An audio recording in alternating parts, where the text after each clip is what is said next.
Uhler and Moats are on the air. This is the Steelers Blitz on your 24/7 home of the black and gold. SNR, Steelers Nation Radio.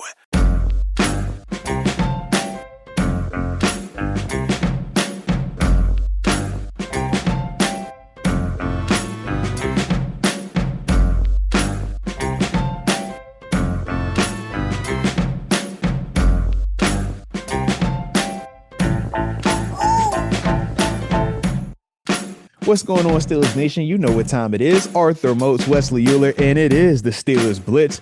And of course, you're tuned into the Steelers Nation Radio on the Steelers Audio Network. One of us has a decade of NFL experience, the other an immaculate head of hair. But the thing that you need to know, and this is wherever you're tuning in from, we like the show to be interactive, baby.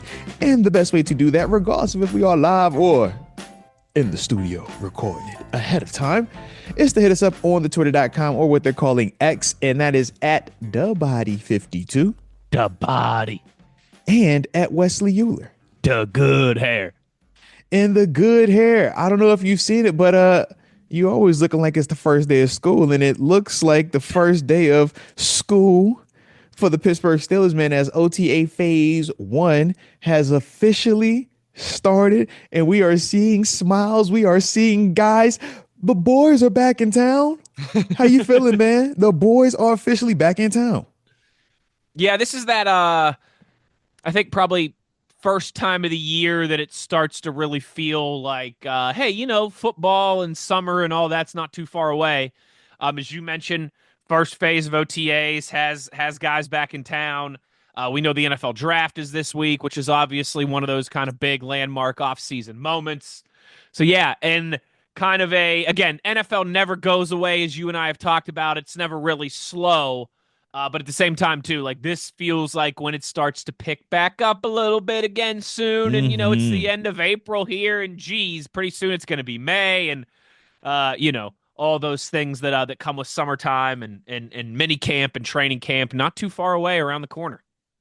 No, absolutely, man. Like I said, it gets the buzz back around the city, man. This is what you want. You want to know that the guys are back, man. You want to know the new members also. Getting a chance to see them, man, seeing them in their new threads or seeing them in the new location. Obviously, DK Metcalf was one of the big pictures that we saw floating around social media earlier today. You know, it was good to, like I said, see him, man. See guys like Jalen Warren, Calvin Austin and company, man, just to name a few. But that is that buzz that we're looking for. That is that, oh, yeah, all right, they're here. They're actually showing up. We don't have to deal with our guy not wanting to be here. Like, oh, man, this is good because, you know, you think about all those little things, regardless of the significance of them or not. It is refreshing to see, you know, guys being in the building, man. Like I said, just acting like you want to be here. You want to be here. What they say, volunteers are hostages, man. Act like you want to be here, man. It is always good to have guys who want to be here, and yeah, I think just in terms of veterans and in general too. I mean, listen, it's the National Football League. There's always a lot of moving and shaking, right? But you know, team was active in free agency, and so there's familiar faces that are getting back to it. You know, some newer faces and things like that getting into the fold as well too. So yeah, it is. It's like you kind of mentioned. It's is as far as football can sometimes feel away in this springtime. It's like, hey, you know what? The guys are moving, the guys are shaking, and things are happening. No, without a doubt. And on top of that, man, whenever you get to this time of year, you do get the official, you know, jersey numbers for some of those newer members as well. I was like, you know what? Let me just double, triple check, make sure we got all the numbers being what they supposed to be. Shout out to Mason Rudolph, man, getting back in his number 2. You know, there's some questions about like who's gonna get that deuce or not. You know what I mean? I like that. It's like riding a bike, right? It all comes back to you. Yeah, heck yeah. We got us a new 50, Malik Harrison. I was like, okay, taking over the old E-Rob, aka the old Shazier. All right. 26, no longer Dante Jackson. We got Brandon Eccles. I likes that as well. Shout out to Big Play Slato. He tapping into that 23. 23. Yeah, it feels like a lot of these secondary numbers have been been used a lot by others recently. You know what I mean? Like we've had some 26s, we had some 23s, we had some 21s in that secondary. I know. when I saw the 23, I was like, hold on. It felt weird a little bit. I'm like, yo, I still be thinking, look, Joe, where my dog at?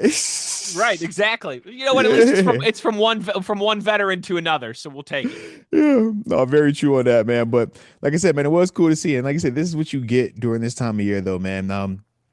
In terms of the overall significance of this time of year, does this equate to wins and losses, big picture wise?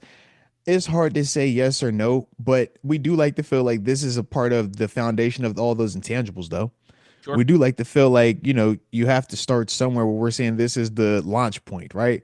We all know what the end goal is, the confetti, the championship, but we all have different parts of when we're going to get on this quote unquote train. All right. And this to me is the first launch of that train. And when you hear Coach Tomlin, when it's September, when it's October, November, December, and he's like, yeah, they're hopping on a moving train. They're hopping on a moving train. Well, Mm-hmm. to me, this is the first stop. This is when they first say, all aboard. He's like, yo, make up your mind. And this is typically when he issue with, decide once. And we have that conversation before where it's like, you're deciding, do you want to be a champion or not? Because if you want to be a champion, you have to commit to it, not just today, not just next week, not just next month. You're going to have to commit to it every single day up until the game is completed and you have that confetti raining on you. And like I said, man, this is that quote unquote, man, the new foundation, that 2025 team. This is day one of that. Now, will this same team have all these members by the time we get to the confetti game? More than likely, no. And we know they won't just based off of the rules for roster reduction and stuff like that. But that's what this is right now, man. So I think it is pretty cool in that sense, man. And I'm hopeful that we will, get that return that we're looking for, do, the return on some of these investments that we've made this free agency period. Yeah, it's well said by you as someone who's been in this cycle before, who's been in the Steelers organization around these times before. And you're right. Um, while it will obviously, this group that you mentioned that is hopping on the train in this first phase, it'll continue to be added to be changed. There'll be new faces. There'll be some subtracted, some added, all those different things. But this is the starting point. You need a starting point. You need a foundation. You need a kind of turn the page and fully looking ahead moment. And yeah, this for the Steelers is something that I think they have a fine-tuned process of how they want to ramp up to be ready for OTAs and minicamp, to be ready for training camp, ready for the preseason, and then into the regular season and onward. It's all a very scientific, very thought out, very researched through the years and tweaked with, and a process that is kind of ever evolving and changing at the same time. But this is the first kind of iteration of the 2025 edition of this. And hey, you got to have that starting point before you can kind of build and grow and add and kind of start moving towards your destination even more. Now, before we get further and further towards that destination, do we have our the guy who's gonna be running our train?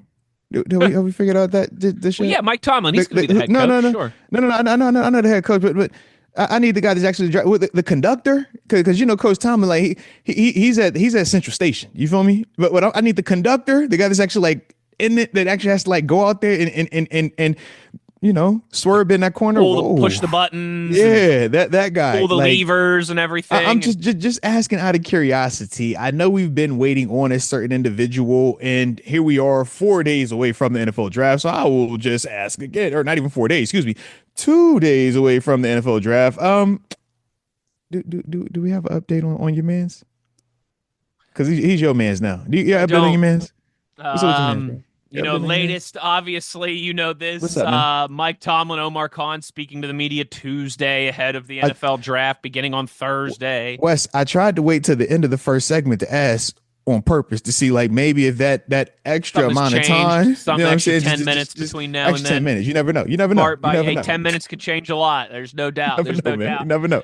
But yes, basically the Omar Khan and Mike Tomlin kind of reiterated today. We have 2 quarterbacks on the roster. We're going to have 4 by the time we get to training camp. So we need to add 2 more. They also Open to all reiterated avenues. they also reiterated that that their draft plans have not been changed or won't be changed by Aaron Rodgers. So here we are, Arthur Moats. It's And still look, Wes, but a what lot of does that waiting. mean? I But don't what know. does that Well, mean? Nobody what that knows what it means, means. honestly, I think it means the Steelers are going to draft a quarterback this weekend. Now, is that 21st Oh overall, my gosh. or is that in the What does seventh that round? mean? What do you say? The Nobody Steelers, knows what it means. It's just provocative, all provocative. right? It gets the people going. Clearly, this is getting us going because I'm like, what does that? I'm tired of hearing that. Hey, yeah, man, these are the plans. We're going to draft. What does that mean, though, man? All it means is that I think it's sometime between now and Saturday night the Steelers will have added another quarterback. God. Now is he the 21st pick?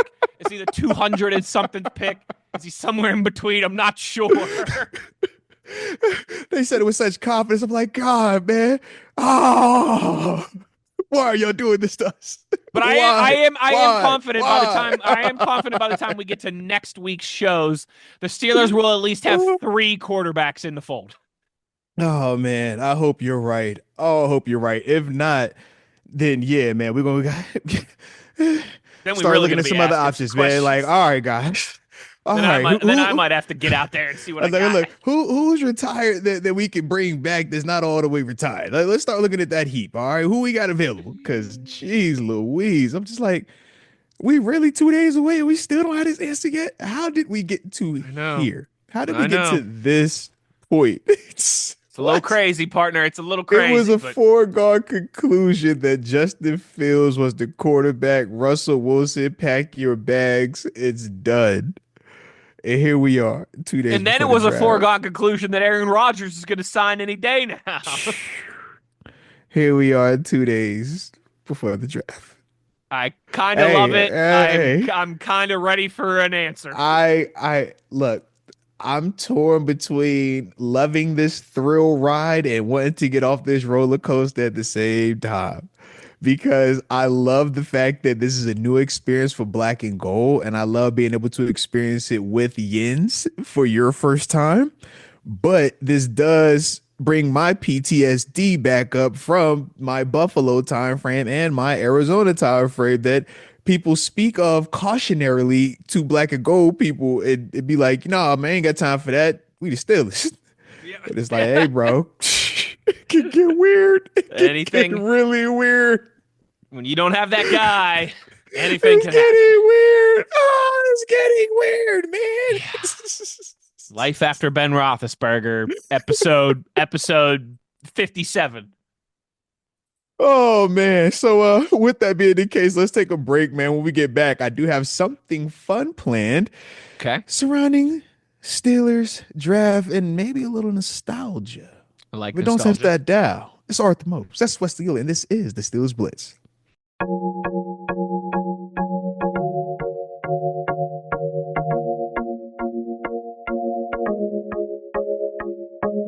This is the Steelers Blitz with Wesley Uhler and Arthur Moats on your 24/7 home of the Black and Gold, SNR. Arthur Moats, Wesley Uhler, back for the second segment of today's show on the Steelers Blitz. And I think it's time, man, because as we said in the first segment, I'm a little what's the CCW meter again? Yeah, calm, concerned, worried, panic. Yeah, I'm definitely W leaning closer to P. All right, no Diddy. But with that being the case, though, man, for me, as I look at it, it's kind of like, man, we can harp on what we don't have, or we could try something new. Okay, I like something. And I wanted to try something new. Okay, I wanted to try something new. Now the new thing is this. All right, me and you have talked Steelers draft picks. Me and you are always talking current vibes, right? But we hardly ever blend the current with the past and basically go round for round and say, man, who was our best first round draft pick of all time for the Pittsburgh Steelers? Who was that second round draft pick that we say is the best of all time for the Pittsburgh Steelers? Ooh. And do it up until the 7th round, because we know that's more modern era, even though we know, Sure. from a historical standpoint, some of them draft 14, 15 rounds, right? Mm-hmm. So figured, man, be something fun to do, man, something different. And yeah, think it would love make this us feel a idea. lot better about the state of the team versus thinking about what our quarterback situation is We going to be. Okay. Listen, we've had a lot of the same conversations over the last couple Yeah. months. This time Yeah. of year, it's all about finding ways to talk about the same thing differently. Hmm. So So you so feel like a so baseball pitcher, right? Like I only got three or four yeah. pitches that I can throw here. I just got to dress them Yeah. up and make them look like something Dress different to them keep up you guessing. real nice. So So I with like that this. being the Let's look case, back before we go yeah. forward. Yeah, we got a couple days left while waiting on your boy Rogers. All right. So with that Rogers. being the case, man, wanted to start in the first round, man. Because obviously, you talk about first rounders, but we got some absolute guys, some dogs out here, man. But some of the names that kind of stood out to me, and I'm gonna throw them out here, and then we can kind of debate about who we think is the alpha of that group. I like But it. starts back in 1969, Joe Green. We obviously know Hall of Famer, multiple time Super Bowl champ. 1970, first round draft pick Terry Bradshaw, Hall of Famer, multiple Super Bowl championships.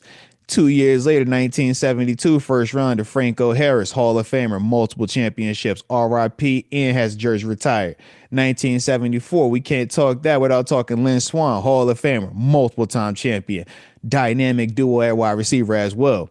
1987, first round draft pick Rod Woodson, Hall of Famer as well. You know what he gonna do. 1998, first rounder Alan Faneca, Hall of Famer, champion as well. You know what he gonna do. 2003, first round draft pick Troy Polamalu. Shout out to TP, aka Baby Jesus, aka two-time Super Bowl champ, aka Hall of Famer. First ballot also. And then in 2004, first round draft pick Big Ben Roethlisberger. Two-time Super Bowl champ, holding every passing record that you can have in the black and the gold. 2011, this dude done balled out and then definitely made a case for himself, Cam Hayward. And also in 2017, first round draft pick, former teammate of mine, current Steelers sack leader, 100 plus career sack man, defensive player of the year award winner as well, TJ Watt. I'm just saying, that's 10 right Pretty there that I easy. named. I mean, this is a That's pretty 10. thin group. That's 10 I named, and I left off some dogs. I ain't even included Louis Lips. You feel me? Like, we know Louis. I ain't even include that. Yeah, it's some dudes. It's some dudes, man. There sure are, Arthur Moats. I mean, there sure are. Joe There have Green, been Terry Bradshaw, Franco, Lynn Swann, Rod Woodson, Alan Faneca, Troy Polamalu, Big Ben, Cam Hayward, and TJ There's Watt. Which one you like? Who's the guy? been 9 Steelers Ooh, drafted in the who's the first guy? round that ended up as Hall of Famers. 9 Steelers drafted in the first round. That doesn't include Ben. That doesn't include Cam. That doesn't include TJ. 2 of those are 100% for sure getting in, and I think Cam is as well, too. So that means in a few years, the Steelers could easily have a dozen first-round draft picks that have been taken in the NFL draft. Now, that includes someone like Len Dawson, who obviously became much more notable for his time after the Pittsburgh Steelers. There's also a guy that the Steelers drafted in the first round in 1936, whose name was Bill Shakespeare. And no, not that Bill Shakespeare, but I just had to throw that out there because I always found it pretty funny.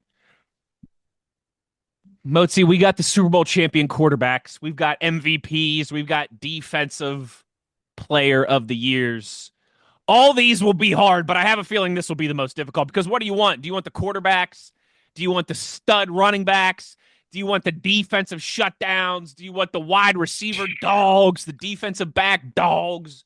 And everybody highly decorated. Or do you want the guy that when we say this is Steelers and we talk Steelers, we talk defense, linebackers, pass rushes, and we're saying this is the big dog, the war daddy. Yeah, that's the war daddy, TJ Watt. What we talking about, bro? Like, oh, Terry numbers Bradshaw, and four-time counting. champion, MVP. Got an MVP. I'm about to say MVP. Franco. But you know, Moats, like for any exercise like this, it is hard for me not to pick Mean Joe Green. And why is that? Because as great as all these people are, they came after Mean Joe Green. The winning started when Mean Joe Green got there. Then came Terry, then came Franco, then came Lynn Swann. I mean, you know who technically was the though, first? but could Mean you Joe. also make a case? But could you also make a case that the winning also happened after Terry Bradshaw came here? Yeah, I mean, they never won a playoff game until Franco got here. Oh yeah, that too. Yeah. Because Didn't win a playoff and game until listen, Franco got here. Wes, if we ask Lab, what's Bob Labriola gonna say? He gonna say Franco. He gonna pull up Franco.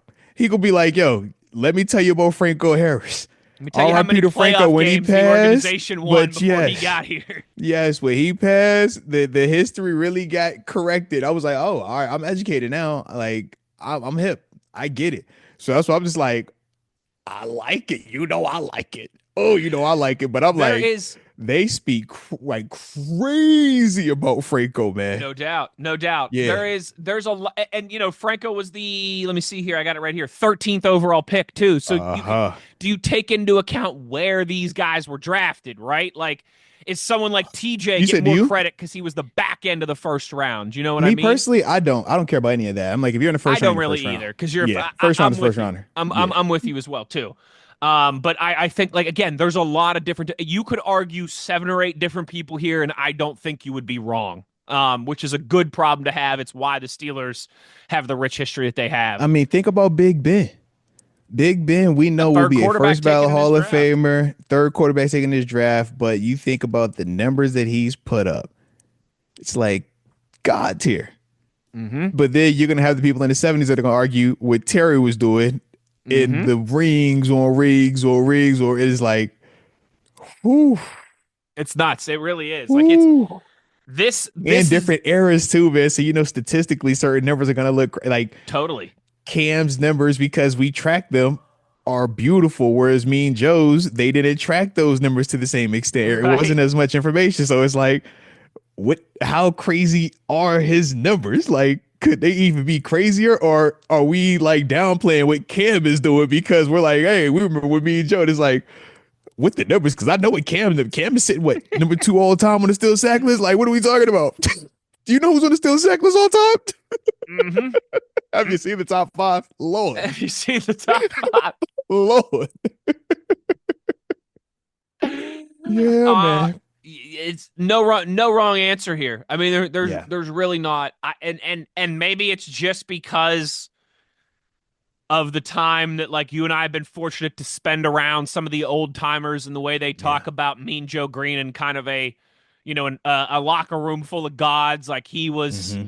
he was Aries. You know what I mean? What, Like, but they talk about that man in '03 very similarly. they sure do. They sure They talk do. like he's a the mythological creature. I mean, when that that hair show up, all right, now they don't have to show this commercial no more. Yeah, somebody going night night. I gotta go with Mean Joe, I think, just because how Yeah, he felt. All those guys, Terry, Franco, like, they yeah. all deserve credit. But Mean Joe felt like the moment where the organization's fortune started to turn, right? And he Hmm. wasn't going to do it himself, none of that stuff. Those other guys Yeah. helped, but it felt like that was the pick that turned the Steelers from, 30, 40 years of futility into, all right, we might be building something here. Yeah, for me, man, I'm always gonna say Joe just because of the fact that Mr. Rooney said Joe, and it's like I feel like if he never said that, nobody would default all their arguments to end it with it being pro Joe. But we all do that. And so I'm just Totally. like, I'm not about to lie to myself because it's like, yeah, I can say the same thing and be like, but yeah, I'm gonna say Joe. Why? Because when Mr. Rudy says, when I think of what a Pittsburgh Steeler would look like, or what the perfect model of Pittsburgh Steelers is Joe Greer, you're like, bro, you don't get to say anything better than that. All right. No, So that's that's exactly why right. it's Joe. Because for me, I'm like, yeah, I love to argue Troy. Like, Troy is up there to me, Heck like, yeah. in winning Defensive Player of the Year from the safety position. Think about how we talk about Minka Crazy. Fitzpatrick and how we get frustrated that people avoid Minka to the point where we're like, man, maybe we should take some money from him, man, because this ain't enough. They were trying to do the same thing to Troy, too. You think they were trying to put the ball in his Right. place? You Nope. think they were trying to? Absolutely Nope. not. No. But That's he why, was just like, that God tier it's where a we're great like, point by you. you can't even avoid this man. It's a great point by And you. he's not the Ed Reed where he's middle of the field and just pick. No, he is all over the field. So to be a Defensive Player of the Year award winner with that at that position and with the people around you as well, because that's the other part. You had some dudes. Like, so you really have to be a killer to He's the rise only to one. that level. He's the only one from that defense who's in the Hall of Think Fame right about it, now. man. I mean, Think about that. which is and you obviously, One of I'm the sure everyone greatest remembers. defenses of all time. These are some of the greatest Like, defenses of all time, and he's the that cornerstone. representative. He's the Yeah, guy. and He's remember the his Hall of Fame speech. He got choked up when he mentioned that, how, like, Mm-hmm. he kind of felt unworthy to be the guy Yeah, who because he gets all represented the their adulation. defense. Yeah. And we all know how humble and how modest Troy is in that regard. But he earned that. You're absolutely right. I mean, when was the last time we've had a legitimate conversation about a safety being defensive player of the year? Think about how hard it was for Stephon Gilmore to win it. We had to say you have more pick sixes than you've allowed touchdowns as a cornerback. Like, it had to be the most outlandish thing. So we're talking about a safety. Dude, we know how we feel about Minka Fitzpatrick. Yep. I was going to say, you take Minka's best season, right, where he had like six or seven straight games with an interception. You take that one crazy season that Derwin James had, where he was right. Those guys weren't even. They were on the outskirts of the defensive player. They might have been mentioned like as 5, 6, 7 range. Now you're hearing what I'm saying. I'm like, to actually win it from that. It's like when we looked at Aaron Donald going crazy, getting all them sacks. You're like, bro, you're doing that from that position. That's not normal. And I refuse to just let it sound like it's normal, because it's not normal, man. No, that's why, like, there's not a wrong answer here. I mean, there's really not. But man, I think you could definitely make that argument for, like, Troy. Okay, well, look at all those other guys and their Hall of Fame teammates. Like, again, it's going to change. Yeah. It's going to change for Troy. He's going to get some of his teammates in here in the next. But like, for Troy right now, where are all those Hall of Fame teammates? Right. Like, a couple years of Faneca, man. that was his only teammate. Couple years of Faneca that got in. At this point, so yeah, no doubt, it's a fun conversation. Particularly, it's going to be fun for all these rounds, but particularly for these first round picks, because they're so good. Absolutely. So we would both agree that it is Mean Joe Green, because, like the Chief said, or excuse, like Mr. Rooney said, he is the perfect example. Let me try to say the perfect example of what a Pittsburgh Steelers would be. Okay. So with that being the case, though, let's take another break, because we got to talk round 2. You think round 1 was crazy? Wait till you get a load of this one. Don't touch that dial. Arthur Moats, that's Wesley Uhler, and this is the Steelers Blitz.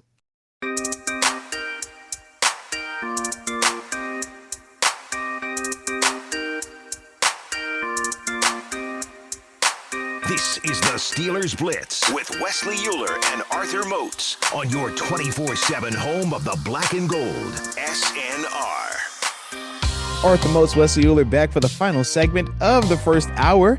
And of course, as you're tapping into the Steelers Blitz, we got to keep the content rolling. And right now, we're talking greatest Steelers draft picks of all time per round. Just got out of round 1. We both agreed that Mean Joe Green was the guy. Can't go wrong, but TP was receiving votes. Shout out to Troy Polamalu. All right, so now it's time for round 2. In round 2, man, let's get right into it. 1971, they drafted a guy by the name of Jack Ham. Hall of Famer, multiple time Super Bowl champ, pretty much a rock star at life, and a cool guy even at this stage of his life. Shout out to Jack Ham. Then in 1974, followed up with another Jack. Not that Jack. I'm talking Lambert, baby. Come on now. Another Hall of Famer, multiple time champ, a.k.a. the Dracula Man. Ha! Then after that, 1988, a great year, might I add. Shout out to 1988. If you know, you know. But Damani Dawson was also, drafted in the second round in 1988, and who also went on to be a Hall of Famer. Pretty much showed you what mobility and speed and power look like from the interior center position on an offensive line. Pretty daggone good. Then in 1992, we had to talk about Levon Kirkland. Ooh, baby, I hate to be a fullback going to see that man. Yikes. 1995, they call him Slash. Shout out to Cordell Stewart in 1995. 2001, Kendrell Bell. 2002, champion Antoine Randall L. Then in 2007, I love when he do his little karate kick Super Saiyan style. I'm talking about Lamar Woodley. Dog. Then in 2013, this was my teammate. This was the guy they call the Juice. Whew, the Juice is loose. L. Bell, Le'Veon Bell, 2013. Oh yeah. And then hey, if I'm gonna include TJ, I gotta include this guy in second round 2017 draft, Juju Smith-Schuster. Yep. Yeah, because he did his thing while he was here, but also he's putting together a heck of a career Super Bowl champion as well. So those are the names of round two, Some man. great Jack ones, Ham, man. Jack Lambert, Damani Dawson, Levon Kirkland, Cordell Stewart, Kendrell Bell, Antoine Randall L, Lamar Woodley, Le'Veon Bell, and Juju Smith-Schuster. So, I mean, you look down the list, like you said, it doesn't get much easier. I mean, some great guys that you named. Also, like, some guys like Stephon Tuitt that was a second round pick and was very good. Brian Yep. McFadden, second round pick, Shout out to very B-Mac. good, Yep. champion. Carnell Lake. I mean, some really good, C-Lake. some Hall of really good guys in there too. I told you, Steelers have drafted 9 guys in the first round that are in the Hall of Fame currently. 5 in the second round. So I mean, it doesn't get that much easier. And you've got some guys who change their position, like Jermani Dawson and like Ham and Lambert. I mean, you've got some Super Bowl studs in here as well too. Guys like Lev Bell, who were the best at his position, one of the best on the short list of best in the world for a stretch of years. But the obvious answer here, Moats, it's smacking all of us right in the face, is future Hall of Famer Zach Frazier. Duh. I'm listening. Make case. I'm just Make case for kidding. him. I'm just kidding. Make case for him, man. Because they said that he ain't the best second round draft pick in the last 5 years. In the last 5 years. Oh, well, Joey Porter Jr. No. Penn State. Keanu Benton, Wisconsin. George Pickens, Georgia.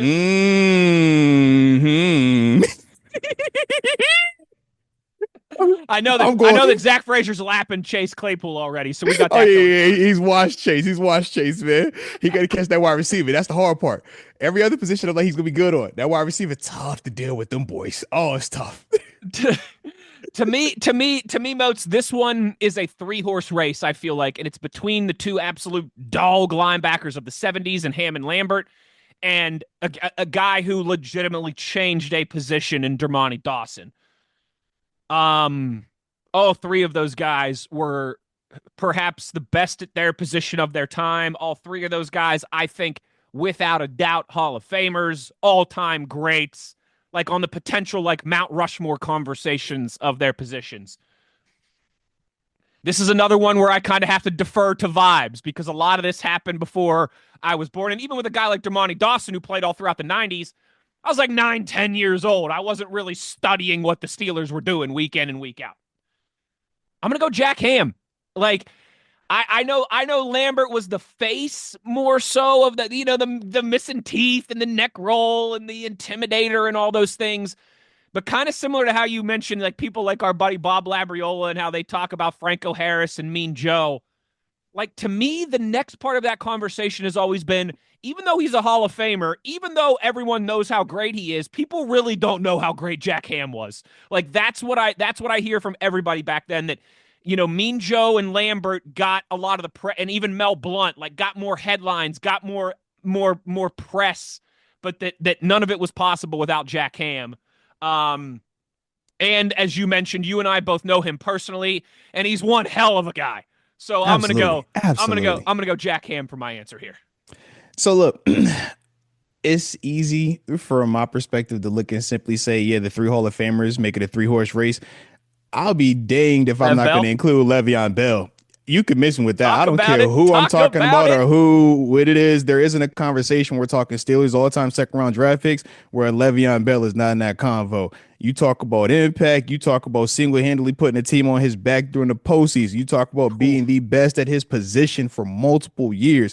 You talk about revolution, changing the way that you see running backs. He looked like the bigger version of Marshall Faulk. We were like, yo, what is this, mister? I'm walking on the field patient, right? Mr. Deadleg, come on, man. Look, I get the other three have the league wide accolade, Yeah. right? In terms of Hall of Fame. And yeah, they played in the 70s. And I'm with you on all that, man. And everything that they did, we're not taking away from that.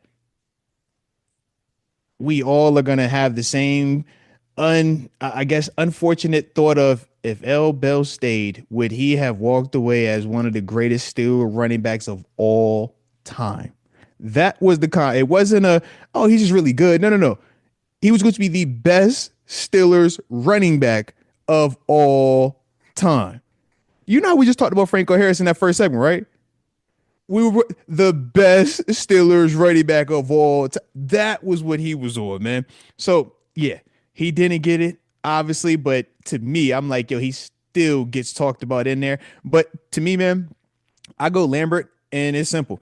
I love Scary. To me, I'm always like, yo, I love the silent assassin. I love the person that can sneak in and sneak out, the background person, right? That's doesn't say much, yeah, but you know he's there. Hey, Klay Thompson matters. Why? Because that's the second part of the splash, but that really allows Draymond to focus on defense. It allows Steph to get all the praise because Steph, gets praise, but Klay really is the guy. He can defend. He does 3 and D. He does all these other good things.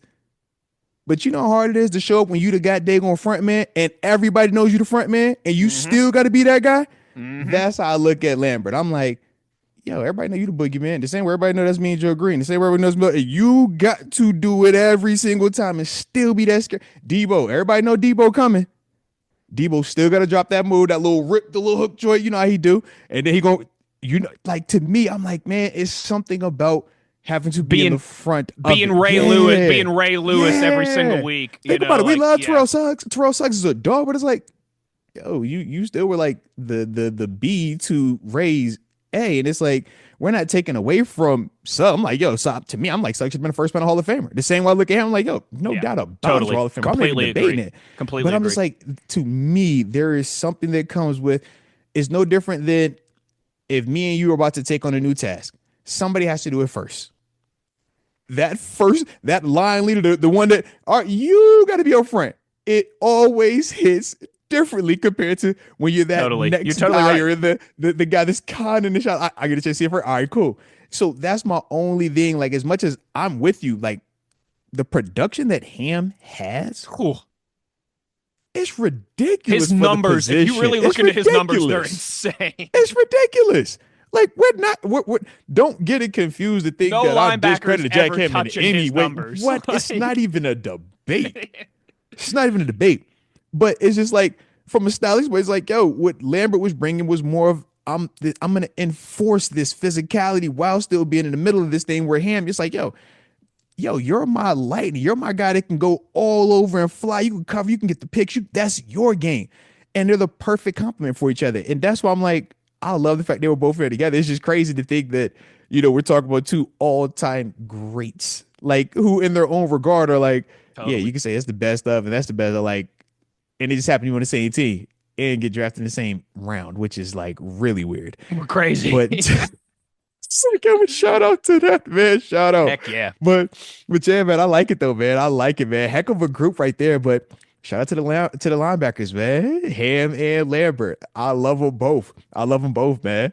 So with that being the case, let's take another break, man, and let's start the top of the hour with some round 3 action. But you already know the drill. Don't touch that dial. I'm Arthur Moats. That's Wesley Uhler, and this is the Steelers Blitz on Steelers Nation Radio on the Steelers Audio Network.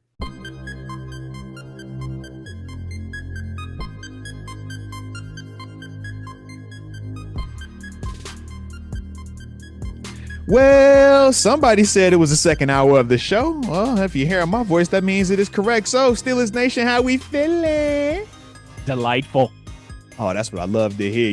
It's the Steelers Blitz. I'm Arthur Moats. That's Wesley Uhler. And, of course, you tapped in Steelers Nation Radio by way of the Steelers Audio Network. And that first hour, man, was a lot of fun. Obviously, recapping the boys being back in, or reacting to the boys being back in town, and then getting into a little bit of a discussion surrounding Steelers draft picks, greatest players per round. Talking that first round, we both agreed that it was Mean Joe Green, but Troy Polamalu was receiving votes. Throwing him out there. He was receiving votes. Yeah. That second round, We agreed on Jax, but you were Jack Ham. Shout out to Jack Ham, man. Smooth criminal out there.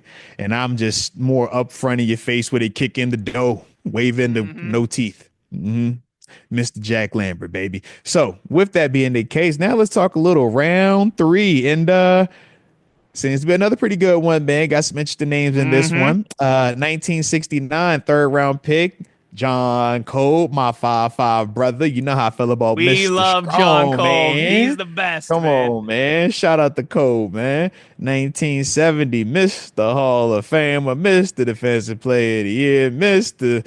Multiple Super Bowl champ, Mr. Change the Rule, Mr. Look like he could still go out there and play right now, Mel Blount. Dog. Yeah, dog. 1990, Neil O'Donnell, obviously leading the black and gold to a Super Bowl appearance, man. Yeah. 1994, Jason Gilden. Shout out to the Steelers' former all-time sack leader. Love JG and what he brought to the table. 1998, can we talk about a guy that dominated for us in the postseason, a guy that changed how we view blocking at the wide receiver position, a guy that also had a rule be changed because of how he hits people, and one of the few gentlemen that Arthur Nathan Moats III has ever felt concerned about while being on the football field, to the point that I've had to voice it to him and say, yo, don't hit me like that in the middle of a game. Hines Ward. 1999. Oh, one of my favorites of all time. Mr. 5'5". You know they shot him in Denver now. Oh, man, I'm talking about Joey Porter, the big one. Senior. 2009. Can we get some speed and young money? Mike Wallace. 2010, following it up with another young money member, Emmanuel Sanders, Super Bowl champ as well. 2016, Javon J. Wobble Hargrave, putting together a heck of a career. And then last but certainly not least, he's also still putting together a heck of a career. 2017, had the pleasure of announcing his birth in the NFL, James Conner. Pro Bowler. Pro Bowler, absolutely. Absolutely. So John Cole, Mel Blount, Neil O'Donnell, Jason Gilden, Hines Ward, Joey Porter Sr., Mike Wallace, Emmanuel Sanders, Javon Hargrave, and James Conner. Yeah, I thought that this was going to get a little bit easier. And I mean, I guess maybe a little bit easier, but not much easier, because you've got some absolute dudes in here. And you know, just one Hall of Famer in that group in Mel Blount, but a couple that you and I think have a chance to get in, or should be in, or they're at least Hall of really stinking good guys like Hines Ward, guys like Joey Porter. Those Hall of Honor guys. They'll be Hall of Honor guys. 100%. Yeah. You know, more game changers than Mel Blount and Hines Ward. You know, think about Hines, bro. Hines is filthy. Like, because I get it right now. The thing with Mel is the Hall of Fame. And it's like, man, you look at some of these other names, it's like, yo, Hines has a crazy body of work too, man. Like, as you know, I think Hines is probably the one that I think stands highest with Mel. But again, as you laid out, a lot of these guys, great careers, Pro Bowls, All Pros, Super Bowl champions, Super Bowl MVP in Hines's case. But it is hard to go against Mel Blount here, not just because of the Hall of Fame credential, obviously, but Mel. For everything you mentioned, a guy who quite literally changed the rules, a guy who, if Mean Joe Green is 1 and Lambert is 2 on that list of they walk in the room and everybody kind of sits up and pays attention. Mel Blount's number 3. I mean, he's in that same group with those two. Make no mistake about it. There's a presence when he's on the sideline or in the facility or wherever. It's Mel Blount, man. As like everybody talks about being big dogs until big dogs walk in the room. And a lot of these guys, he's one of the ones, man. Like Mel walking, a lot of people look at him different. Like, oh, it's Mel. It's Mel. A lot of these guys are just a little bit older, Father Time. Yeah. A lot of these guys, like we talk about, like the Pounceys and the Fanekas, they have complete body transformations when they're done playing. Mel Blount, legit in his 70s, looks like he could still walk onto that field and play in the National Football League. And coming downhill and thumping something too. Yeah, it's freakish. So this one is, like I said, when I originally saw Mel Blount, I was like, "Oh, this is going to be an easy one." It's there's a lot of other guys who rightfully stake a case here, but Yeah, I gotta go. I gotta go with it's Big Mel, Mel. baby. Absolutely. Can't go wrong with Mel Blood, baby. That's the guy. Because, like I said, man, for me, man, Hines Ward would love to make an argument for him. Joey Porter, man, that's one of my favorite all time just players in general. Had the honor of him coaching me as well, man. But yeah, can't go wrong with Mel Blunt on that Can't one, go man. wrong with Shout Mel out to Blount. Mel. If Neil O'Donnell would have thrown some of them touchdowns to the right people, he would have been heavily in this conversation a lot more. That was the only problem. I'm like, yo, you got some nice numbers for a third rounder, man. You taking the team to a Super Bowl as a third rounder, like that's big time. That's how we would look if Mason is able to do something like that. We'd be like, yo, you have overachieved. Like, Yeah, yeah. why do I speak so highly of Russell Wilson? Because he wasn't a first round draft pick. Why do we speak so highly of Tom Brady? Because he wasn't a first round draft pick. When you find them dudes in the middle to the late, it's like, whoa, you're not supposed to do that. And Neil had a chance, man. He had a chance. Still was a heck of a Close. career for a third rounder, though, but unfortunately, just a little bit short. Now, I think we might have enough time to go ahead We and do. Yeah. We got tap into this fourth round, baby, because the Yep. fourth round's pretty clean too, man. Got some names in here too, though. All right. Start with 1971. Steelers Hall of Honor, Jerry Moon Mullins. Shout out to the Moon Man. Yep. Then also in 1971, the second of the fourth round pick, the White. That's a pretty 55 good of them fourth. career sacks. Pretty good fourth round in 1971 Come on, there. man. 2 Pro Bowls, 4-time Super Bowl champ, and he from the crib 757. If you know Hampton VA stand Let's up. go. Then on top of that, 1974, can we talk about the other part to that Lynn Swan duo? I'm talking John Stallworth, Hall of Famer, 4-time Super Bowl champ. Come on, man. Stallworth. Lord have mercy. Then in 1998, man, can I talk a little Deshae? We running Deshae. We got Deshae Townsend in the building. 21 of them career interceptions plus 2 Super Bowl champions. 21 career interceptions, bro. 21. Come on now. Pretty good. 2002, Larry Foote, former coach of mine as well, man. 2-time Super Bowl champ. 03, Ike Taylor / Rooney, 2-time Super Bowl champ as well. 2006, Willie Colon, drafted in that 4th round, Super Bowl champ, pivotal part of that offensive line. And then just because it's my other former teammate, so I got to drop in on my dog in 2014, Martavis Bryant. Shout out, man. What could have been. What could have been. But Jerry Moon Mullins, Dwight White, John Stallworth, Deshae Townsend, Larry Foote, Ike Taylor, Willie Colon, and Martavis Bryant were some of the notable ones that stood out to me in that 4th round, man. So how you feeling? We got 2 4-time Super Bowl champs in here. Just throwing that out there. 2 4-time Super Bowl champions. And we got a 1, couple 2, 3, of Hall of 4. Honor And then we got guys. like 4 Super Bowl, like multiple time Super Bowl champions. Then we just got extra champion in there as well in terms of Willie Colon. Like it's a lot of hardware. It's a lot of hardware in there, man. A lot of hardware, a lot of Hall of Honor guys. Did you mention Aaron Smith as well too? Because he was a 4. Yeah, that's you another said one. in I ain't even bring 99, up- right? Yeah, 99 though. Mm-hmm. Like, I mean, you look at that. I mean, they had some great Deshae Townsend and Aaron Smith, Larry Foote, Ike Taylor, all 4th rounders within 4 years of each other. Mm-hmm. Then Think about 2 Aaron years. Smith, man.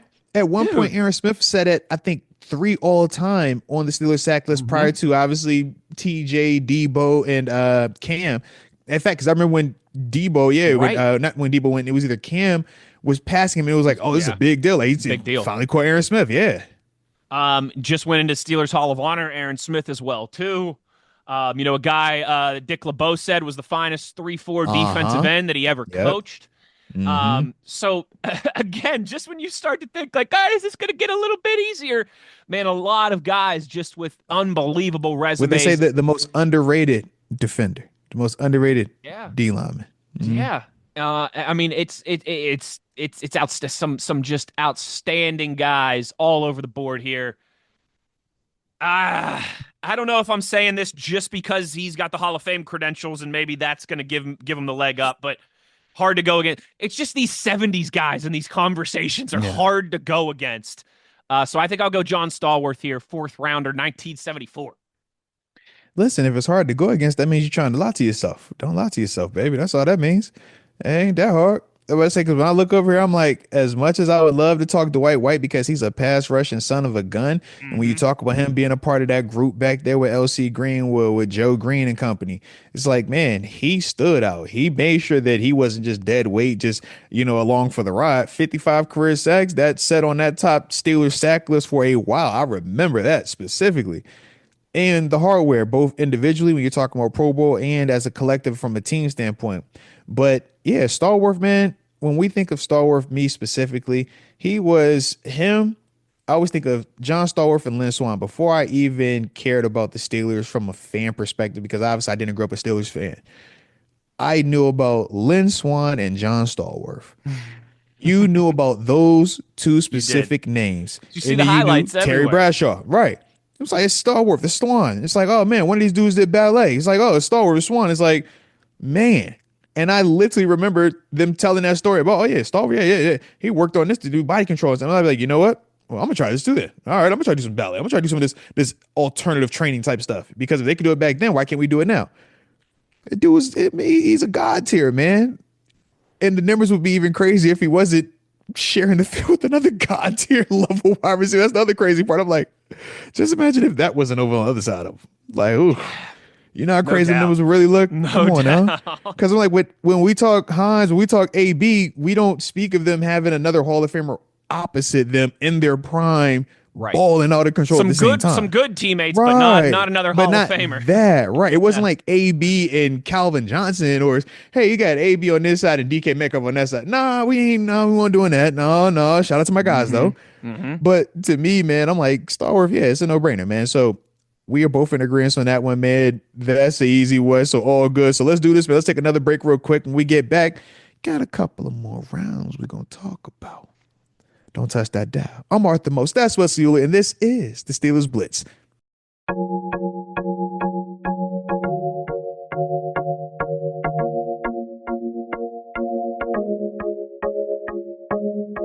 This is the Steelers Blitz with Wesley Uhler and Arthur Moats on your 24/7 home of the black and gold, SNR.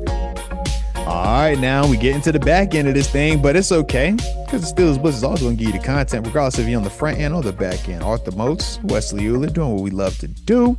And let's keep the convo going, man. Greatest Pittsburgh Steelers draft picks of all time per round. And we are here and at the 5th round. Now, quick recap.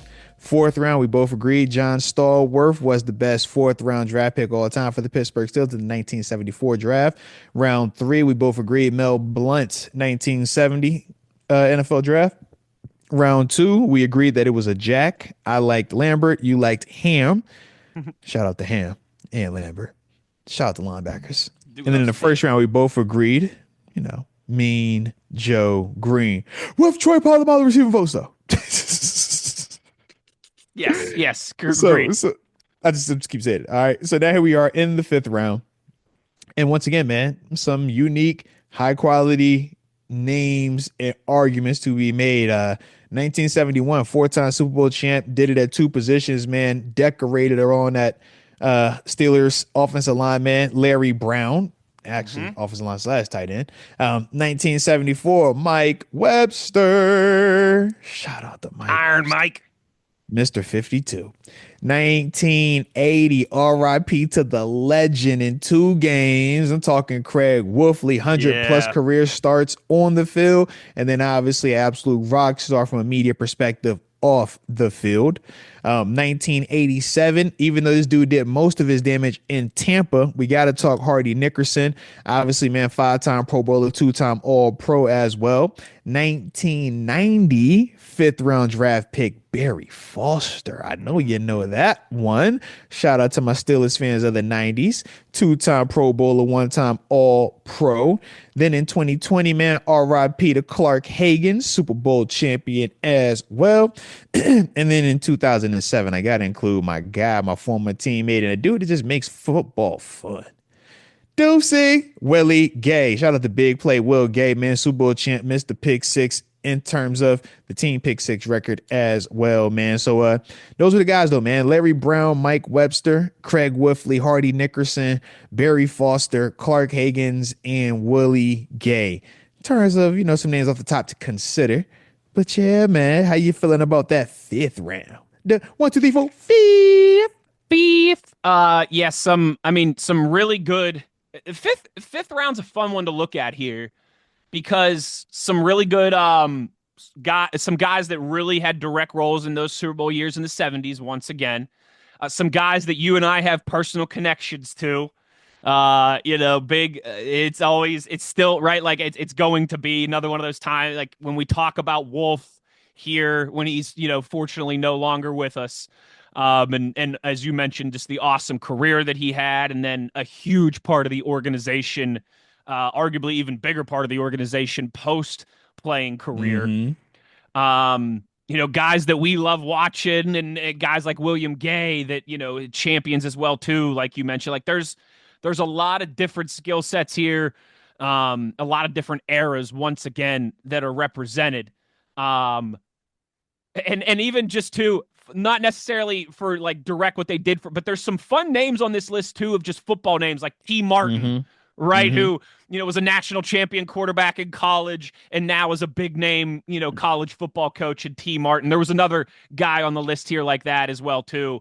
I forget who, but it's it's hard for me not to go with Mike Webster. And I keep picking these 70s guys. I keep waiting to pick a more modern guy, but he had the organization record for so long until Ben Roethlisberger for most games played as a Mm-hmm. Steeler, four-time champion. All those offensive linemen talk about just how he was the guy. Like he was the tone setter. He was another one. Maybe doesn't get as much credit in this regard as Damani Dawson for purely changing the position, but was, I think, really started to change people's minds of how they valued the center position and how much having a stud there was important, not just at guard, not just at tackle, but having a guy at the middle of that offensive line who could do the things that Mike Webster did. And we obviously know kind of his post legacy career too, in terms of the CTE stuff that he was a big first part of, and changing the way we think about health in the context of the National Football League as well too. So once again, a lot of worthy candidates here, but it's hard not to go with Iron Mike as my pick. No, I like it, man. Trust me, I'm with you on that, man. Larry Brown was the guy I would make an argument for Yeah. because, like I said, man, four-time Super Bowl champ, also during that time frame, and to switch from tight end to tackle. Yeah. And still be doing your thing, still be a rock star, still be, anchoring on that offense line. To me, I'm like, yo, that was crazy impressive, man. But yeah, I always think back personally to Mike Webster just because I didn't know who he was when I first signed with the Steelers. I remember, man, have my phone call and I'm like, bro, I've wore 52 my whole life, man. Nobody on the roster has 52. I want the number. What's up? And they're just like, yo, it's off limits. And I'm like, yo, what are you talking about? It's off limits. Like, nobody uses it. Like, what's up? And they're like, no, nah, we can't get that. It's off limits. And I remember like getting done and I'm like, yo, let me like, who had 52? Like, why can't I wear 52? And when I looked it up, I'm like, oh, that's why 52 is off limits. That's why you can't. It's like I just remember like that feeling of learning about Mike Webster in real time. And I'm like, dang, I wanted to call him back and be like, look, I'm sorry I even I'm asked for the number, sorry. bro. If I would have known, I would have never even brought it up. I just didn't know. I was just some, big head kid, come from Buffalo with a chip on his shoulder, had always wore 52 since I was a little guy. And I was like, you know what? I'm putting this number on my whole life. And yeah, shout out to 55. 55 was available. I was like, yeah, I'm going to take 55 Yeah. instead. I appreciate you on that, man. But yeah, so to me, I'm like, Mike Webster is always going to be, the guy that I look to in that stance, just because I remember how I personally felt, man, as I'm reading up on this dude. And I'm like, oh, wow, he was like legendary, man. So yeah, Mike Webster's that guy though, man. And how do you go wrong with that, man? You talk about guys that play the center position, man, that changed it in terms of Steelers, specifically Steelers. We bring up Damani Dawson. We talk Mike Webster. We're going to talk, Jeff Harden. And obviously, we Mm-hmm. know greatly about Marquise Pouncey. And then it's looking like hopefully Zach Frazier could fall into that next lineage. But it's like, man, it's not easy. We've seen how many dudes come here and don't do that. Even when you pay them, they don't do that because it's not easy to do just based off of the bar that has been set. It's not enough to just be good. Well, you need to be great at that position. Totally. And we've seen that. I mean, Mason Cole was a good player, But it's like, yeah, we're looking for great. And it's like, if you can't do that based on the people that we've put out there and the history of this, I mean, you've heard the names we've said. It's like, yeah, you don't get to just, sit here and just wait on it. Oh, heck no. It's no different than playing linebacker here. Like, you don't get to just sit here and be like, oh, he's just okay. Spice. No, no, no. You better be You doing better something. be Better be great. doing You want to something. Yeah, stand out, you better be yeah. great. All right. About to say, yeah, because certain positions, it's like, yo, they just have legendary guys that play there, and you gotta be close to that spot, man. So It's a good problem to absolutely on have. that one. That You'd rather have that problem than go somewhere where they're like, yeah, wear any number you want. We don't care. right. Any numbers available. Take them all. I'm like, no, no, no, no, no, no, no, no. Make it matter a little bit. Make it matter a little Exactly. bit. Exactly. Heck yeah, man. Shoot, I'm over here looking. I'm like, all right. Is it time to go ahead to that next round, or what's the clock looking like, man? Because if the clock We is right, still man, I'm ready. we still got about 4 or 5 minutes in this segment, so we can do six That's around here too if you want. perfect because I know you've been asking and clamoring and can't wait to name somebody current. So here you go. It's the sixth round, 1979. Shout out to the judge. I gotta always shout him out. The legend, 37 career interception, Super Bowl champion Crazy. as well. Man, do not ever play with this guy. Dwayne Woodruff, big time fan, man. Love what that dude did, man. 1980, another one of those guys that we were very close to, man. Shout out to Yep. Tunch Ilkin, Steelers Hall of Honor, two-time Pro Bowl, over 140 career starts Never gave up a sack to Reggie as White. a sixth rounder. Think about that, man. As a sixth rounder. It's all. I mean, he had him and Wolf for where they were drafted, incredible careers. Crazy, man. Like Crazy. there's legit like you can legitimately talk about Tunch as the best tackle in the history of the franchise. Like that's you could have a good faith argument like you wouldn't be BSing that Tunch is the best tackle in the history of the franchise. Mm-hmm. Yep. And that's a testament to him, man. Shout out to It Tunch, is. man. It is. RIP to him. But like, yeah, and that's all I always say, man. We don't care how you get here. When you get here, get to work.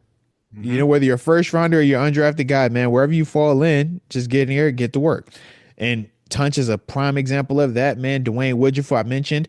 These next couple of guys also stand out. 1987, Greg Lloyd, Oh, five-time Pro Bowler, three-time All-Pro, 53 and a half career sacks. Whew.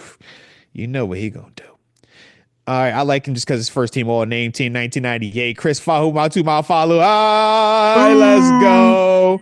You know we gotta shout out Foo. Come Scored on the now. famous touchdown in the wild Come on, card man. comeback, Come first on, man. playoff game at Heinz Field at the time, now Acrisure Stadium, the Come birth on, of man. Renegade. Yes, Come Chris on, Fu man. better be in there, baby. Come on, man. Gotta shout out Chris. One time for the culture. 2010. Can I shout out my teammate slash draft class partner slash draft class round buddy, Antonio Brown. You might have heard of that man before. Yeah, Mm-hmm. he'll have some spin in Mm-hmm. this conversation. Yeah. And then in 2013, another one of my former teammates that I absolutely got to shout out because you know what Vince gonna do. I'm talking about the one and only Vince Williams, baby. Vince. Yeah, he gets included when we talking 6 rounds for the black and gold, baby. Yes, indeed. So Dwayne Woodruff, Tunch Ilkin, Greg Lloyd, Chris Mafala, Antonio Brown, and Vince Williams, baby. Yeah, this one obviously pretty easy. I mean, I'm going to go finally with my era, somebody who I watched played many times, someone who's very near and dear to my heart. I'm going Ryan Mundy, safety out of West Virginia, 2008. No, it's Mm-hmm. obviously Antonio Brown. Mm-hmm. Listen, again, I'm getting to the sixth round here, and I'm like, this is going to be easy. It's going to be AB. It's maybe a little bit easier than some of these other ones, but there are still a lot of guys who had great careers, Super Bowls, Pro Bowls, All Pros. I mean, you name it. Guys like Dwayne Woodruff and Tunch from a little before our time. You mentioned Hey, I like how you someone said a little. I like you said a a little little bit, before a our little before time. our time. Someone like Greg Lloyd, who you and I kind of caught the Yeah. tail end of. But man, it has to be Antonio Brown. None of these guys were the best at their position in the NFL for 5, 6, 7 years. Um, Antonio Brown, man, I still like. I think they're going to do the TO thing to him. He's going to have to wait a little bit longer than he should, but he will be a Hall of Famer one day because what he is as much as we all know, Ronald gets a little crazy outside of those white lines. what he did on a football field is undeniable. Come He on is now. Come point on blank now. one of the best to ever do it at that position. Arguably in the conversation with anybody in the 21st century. It's AB, man. I mean, just he is the definition of we don't care how you get here, just work and make it happen. And that dude just willed himself into being a superstar. We compared this man to Jerry Rice. He was on that type of trajectory. Jerry Rice. It's pretty I good, mean, pretty good company. and nobody said it and laughed. No, Nobody said it and laughed. With conviction, he will be better than Jerry Rice. He is going to finish with numbers better than Jerry. That was the convo. It is crazy. All I could think of is Obi-Wan Kenobi saying to Anakin, "You were the chosen one, man. You were the chosen one, man." God. To this day, I've never seen a receiver like that, man. He's the chosen one. Oh, crushes me. I'm like, yo, do you know what you were? Do you know what you were doing? Oh, this is Antonio Brown, man. You can make a case, man, that he could be one of the all-time greatest draft picks of all time. no doubt. Like, He's in that conversation. because like not just like which of all time, like regardless of just like that type of production, and then when you throw in the value for it as well, the span. He's also a champion. Also, let's not forget that one of the rare wide receivers that have left the black and gold and still found success outside of the black and gold. Typically, it works the other way. It's Antonio Brown, man. It's AB. I think the Jerry Rice thing you said perfectly states it. I mean, Jerry Rice, not Tim Brown. Mm-mm. it's like Not Amani Toomer. Mm-mm. for all you kids out there, right? You remember how good Aaron Donald was, how great Aaron Donald was. Yeah. Every time they would compare him to people, like you'd see Mean Joe Green up there. You know what I mean? And people weren't like, "That's ridiculous. How could you?" No, it was a very fair, very They were reasonable. like, you know what? I can see it. Just he needs some more hardware, some more championships, but I can see it. I can see where this is going. Yes. You don't Yes. legitimately. We all know we laugh about like every time a quarterback comes out and they're like, "See the next Tom Brady." We're not talking about that. We're talking about when you're 10 years, 6, 7, 8, 9, 10 years into your career and they're putting you up on graphics with people like that. That's when you know. Michael Strahan's sack record was all mythological until TJ went and tapped on it. It was like, oh, you actually did that? Like, you really did that? Just so you mean it's both of y'all's now? Like, whoa. We know somebody that got the you tied for the all-time sack record right now. You do sacks in the season. You do know that? Like, that's so yeah, Antonio Brown is that I look at him very similarly, man. 195th overall pick in his draft. I'm like, bro. If you were to if we were to kind of flip this and be like, what's the best value picks in Steelers history? I mean, it would be very tough to argue against him. If you argue what's the best value pick in NFL history, it's like between him, Tom Brady and AB, is Brady and A. If Purdy wins a championship, Purdy becomes part of the convo as well. But up until now, is Brady and AB as the poster boys for late round draft picks that come out there and exceed and do above and beyond. How many times, man, do we hear when a prospect isn't getting talked about enough? They're like, well, you seen Tom Brady, he developed. It doesn't matter, man. It could be a late round guy. It can always happen. Steelers are great at drafting wide receivers. Why? You see they got AB? How many times we hear that? Steelers are great at drafting receivers late. That don't matter where you find it. They got AB in the 6th. Like that just happens every couple. It's like a presidential term. Just every 4 years, you find a Hall of Famer in the 6th round. Man, we got AB in the 6th. When the last we had another AB in the 6th, man?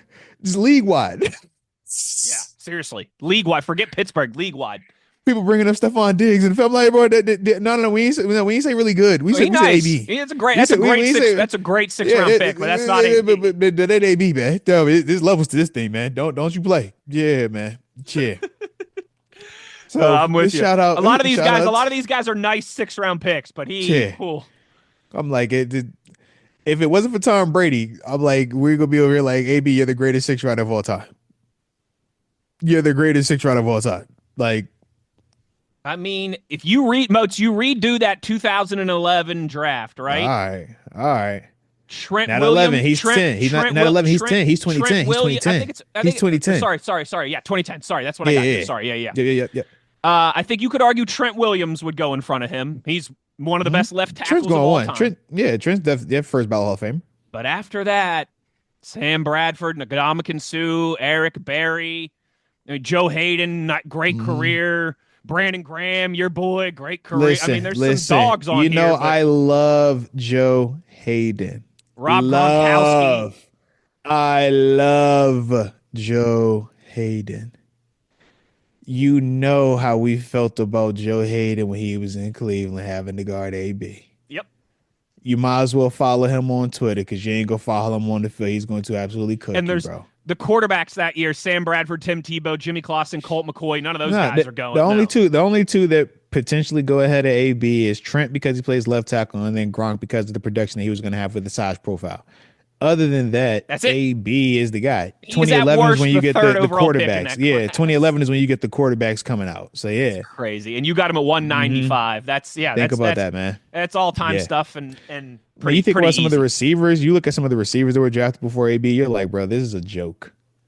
Like some of the names, but I remember when they were coming out though, man, like dudes like Marty Gilliard, man. I remember like that was like big time, you know what I mean? Like they had some dudes, man, during that time frame. But shout out to AB, man. Outlasted them all, outproduced them all, man. So with that being the case, let's get it going, man. But let's take one more break, man. After that, man, we know we got to talk about this here final round. But don't touch that dial. I'm Martha Most. That's Wesley Uhler, and this is the Steelers Blitz.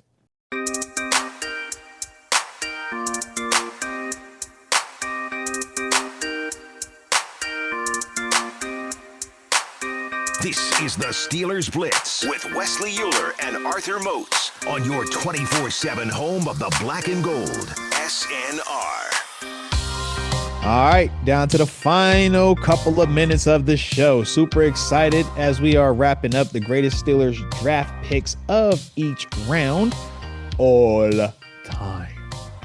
Quick recap: in the sixth round, we both agreed that it was Antonio Chess, aka Mr. Big Chess, aka Ronald Ocean, aka him, aka Himothy, aka Chest Up, Eyes Up, Prayed Up, aka I think I'm forgetting another one in there at some point, but shout out to AB. Close enough. Shout out to AB. Close enough. Fifth round, we both agreed Mike Webster, 1974 draft. And in the round four, we both said 1974, John Stallworth as well. Round three, we both agreed Mel Blount, 1970 draft. And then in round two, we both agreed that it was a Jack, but you had Jack Hammer, 1971. I had Jack Lambert, 1974. And then we both agreed in round one, Joe Green, the mean one, of course. Mm-hmm. So with that being the case, here we are in the seventh round. And I want to strictly just say seventh round because it's a couple of names that were there. But then we could do what we call like the miscellaneous, which is anything seventh round or later. So an undrafted guy would be obviously James Harrison, Debo. But you also have L.C. Greenwood, who was drafted in the 10th round. Mike Wagner, who was drafted in the 11th round. You catch what I'm saying? I get what you're saying. So instead of trying to Like mix all that in the round Shell, seven, who was undrafted, right? You see what I mean? Yeah. So I'm like, to avoid that for this, let's just strictly focus on that seventh round. And for me, man, I thought it was pretty simple. The names that stood out: 1982, Edmund Nelson, 16 career sacks during his time frame. Man, big dude doing his thing in the interior D line. 2002, the Diesel. Number 99, Brett Kiesel, two-time Super Bowl champ, Pro Bowler, and 30 career sacks, former teammate of mine as well. 2012, Kelvin Beachum, 13 plus years and counting, 160 plus career starts and counting. Gotta talk Beach, man. Gotta talk Beach, doing his thing out there in Pittsburgh, West, former teammate. And then another former teammate, but it was also in the seventh round, 2016. They call that man Dirty Red. Talking Tyler Matakevich, man. 9 years in counting, 140 plus career games and counting. Once again, Edmund Nelson, 16 career sacks in the 1982 draft. 2002, Brett Kiesel, two-time Super Bowl champ, Pro Bowl, 30 career sacks. Kelvin Beachum, and Tyler Matakavich. Yeah. How we feeling about that there seventh round, baby? Some very notable names. It's funny too. AQ Shipley was one of these guys. He obviously Shout out to AQ. Heck he, yeah. you know, he made Former his bones, teammate too, man. He made his bones elsewhere. But had himself a very, very good NFL career, 11-year NFL career as a seventh round draft pick. I think that'll work. Hard though, like I have to go Kiesel here because he's It's the right diesel, bro. right in my wheelhouse of the time period that I was really, really becoming a Steelers fan and really into the games and the results and getting into football. He's a guy that you and I both know. He's one of those kind of larger than life personalities in Pittsburgh. You won't find anybody in this town who has a bad thing to say about Brett Kiesel. And you know, you and I love these like much like AB, these type of guys like Brett Kiesel who weren't expected to do much and ended up being, you know, he's not obviously to Antonio Brown's extent, but everybody gets what I'm saying. Brett Kiesel was a key cog in some Super Bowl runs. And was an incredibly productive player. Like you mentioned, those 30 sacks from his position and what he was being asked to do. That's a great number. It's tough to go. Probably wandering around somewhere in Sewickley right now with all of his big beard on all his longhorn cattle out there. Yeah, gotta go Brett Kiesel here for this one. Man, one of my favorite teammates, man. You know, I love 9-9. What up, Diesel? Come on now. I got to go Brett Kiesel right here, man. Love Kelvin Beachum, though. To me, honorable mention heavily on Beach, just because I got a chance to see two sides of Beach. The side where I'm preparing to play against him when I'm in Buffalo my last year, and then the side where I become his teammate and I see how he works, how he competes, and how petty he is also, man. Love his petty spirit. My man ain't gonna let nothing slide. Nothing on that field slide, man. Love that about Beach, man. But also the fact that he doesn't fit the traditional mold for the tackle position. He's built like a guard / center, but he's playing left and right tackle in the National Football League for 13 plus years with over 160 career starts. It's awesome. Like insane the way that this guy was able to figure out different techniques and utilize his quickness by also minimizing his weakness for the position. And like I said, man, we hunt these dudes, man. We study these dudes up and down. And to me, man, what he's been able to do and still do has been extremely impressive to me. But love Brett Kiesel. Like I said, man, that was one of my guys right there, man. And seeing a big body D lineman early in his career having to run down on special teams. But this is the same, like you're like, bro, you're not supposed to be able to do that. Like, what are you doing? You're actually like good at it. Like, you're not supposed to be able to do that, bro. Like, that's Freak. not normal. Freak. Yeah. So like I love that, but super humble. Following Aaron Smith. So for him, you listen to him talk, he never felt like he was nice. Why? Because he's chasing Aaron Smith. Because he's chasing Aaron Smith. Exactly. And right. we're all, it's like everybody that comes to you, you're always chasing the ghost of the past. You're like, bro, I mean, I'm trying to catch peas. Be like hard to catch peas with his 5. You know, boy, the last guy had this 5 was scorching hot, bro. It was scorching hot. You know how hard this is, bro? It's like, yo, you're certain numbers. You're like, yo, you're always gonna be chasing this guy right here. You imagine when TJ is done, he hangs him up. The next guy that tries to replace that, you're like, bro, don't even look at 90. Don't even touch 90. Good luck. Just don't even think about it, bro. Like, you know what that is? It's a lot. It's a lot. But the fact that he surpassed Debo, we remember at one point in time, I thought it was insane to think another pass rusher would ever surpass Debo. And to think that I was here where TJ had his first sack to where he's at now, you're like, bro, wow. Crazy. Wow. Crazy. And Kiesel, man, falls in that category. Obviously not to the same extent, but it's like Kiesel's in those convos, man. It's like, yeah, them dudes, man, that's Steelers, man. Shout out to them dudes, though. No, 100%. And for your guy Kelvin Beachum, I just huge credit. Like when he left the Steelers, who would have thought a decade later he'd still be starting in the NFL? Mm-hmm. It's been a decade since he left Think the about Steelers, that, and man. he's still starting in the NFL. I've been retired for deserves multiple a lot of years, props. and he's been over there having a whole second career in Arizona. I'm like, bro, you're still in Arizona. Arizona look like you just had another contract. Started 12 games last year at 35 you years old. heard me say 160 plus and counting, not games played.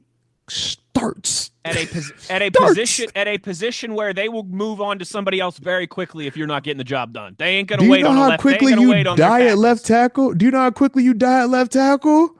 That's like cornerback. You won two. Nah, you gotta go now, bro. You gotta go. That's a pass fail position. You know what I mean? Yeah, That's a pass. yeah. We can't grade you on the curve there. No, that's a No, pass fail position. no.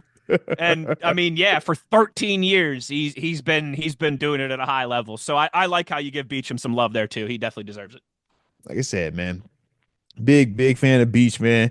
And like I said, man, the way that my man fought, because for certain, man, I know how we were treating him and how we were trying to come at him from a Buffalo standpoint and how he fought back. And then, like I said, we just developed into it. Just like, man, big time kudos to that dude, man. Tip my cap to him forever on that, man. But figured this would be a fun one today, you know? And for the listeners out here, the power grid, the megawatts, obviously, you know, you weren't allowed to be a part of the conversation in live time, but let us know, you know, Yeah. on the social media standpoint, man, whether you're hitting us up on Twitter or on X. We know it's a YouTube crowd out there that we're getting new and acclimated to. Drop it in the comment section, man. What stood out to you? How you feel about some of these draft picks and who are your greatest Steelers draft picks of all time for each round as well.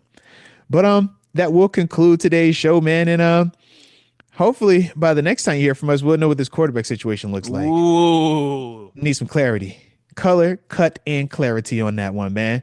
Yeah, But real. I'm glad you said that just real quick because I had a couple people tweeted about this. Steelers Nation Radio, Steelers Audio Network, 7 o'clock to midnight Thursday and Friday, and then all day like noon to 7 on Saturday for your draft coverage for all you black and gold junkies out there that want to rock with us from start to finish. there it is. There it is. So, with that being the case, can I give a shout out to my producer, Mr. Wesley Uhler? You were the producer today. Great topic.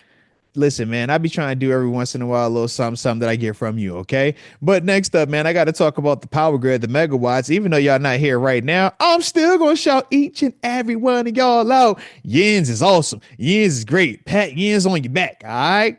And then last, but certainly not least, can I talk about my good head?